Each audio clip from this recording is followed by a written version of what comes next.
छत्रपती शिवाजी महाराज महाराजस्व अभियान कर्जत तालुक्यात राबवण्यास सुरुवात झाली आहे।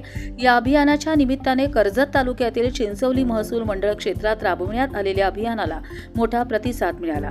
राज्यात छत्रपती शिवाजी महाराज महाराजस्व अभियान राबवलं जात असून या अभियानाचे पैते शिबिर तालुक्यातील चिंचवली मंडळ अधिकारी क्षेत्रात राबवण्यात आले। डिक्सळ येथे प्रतीक्षा लॉन्स येथे आयोजित करण्यात आलेल्या या शिबिराचे उद्घाटन तालुक्याचे प्रांत अधिकारी प्रकाश संगपाळ यांच्या हस्ते झाले। त्यावेळी व्यासपीठावर तालुक्याचे तहसीलदार डॉक्टर धनंजय जाधव, रायगड जिल्हा परिषदेच्या सदस्या सुवर्णा ठाकरे, पंचायत समितीच्या सदस्या नमिता श्रीखंडे, कर्जत पंचायत समितीचे माजी सभापती प्रदीप ठाकरे, मनसेचे रायगड जिल्हा अध्यक्ष जितेंद्र पाटील यांच्यासह नायब तहसीलदार सचिन राऊत, गोविंद कोटुंबे, भूमी अभिलेखचे उपअधीक्षक नितीन आटोळे यांच्यासह मंडळ अधिकारी तसेच विविध खातेप्रमुख उपस्थित होते। कर्जत तहसील कार्यालयात नोंदणी केलेल्या लाभार्थींना या शिबिरात दाखल्यांचे वाटप करण्यात आले।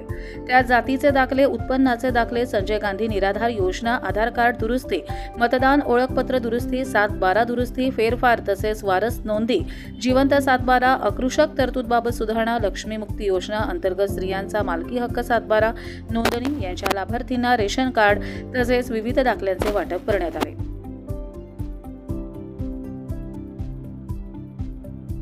कर्जत लाईव्हसाठी नितीन पारधी, नेरळ, माथेरान।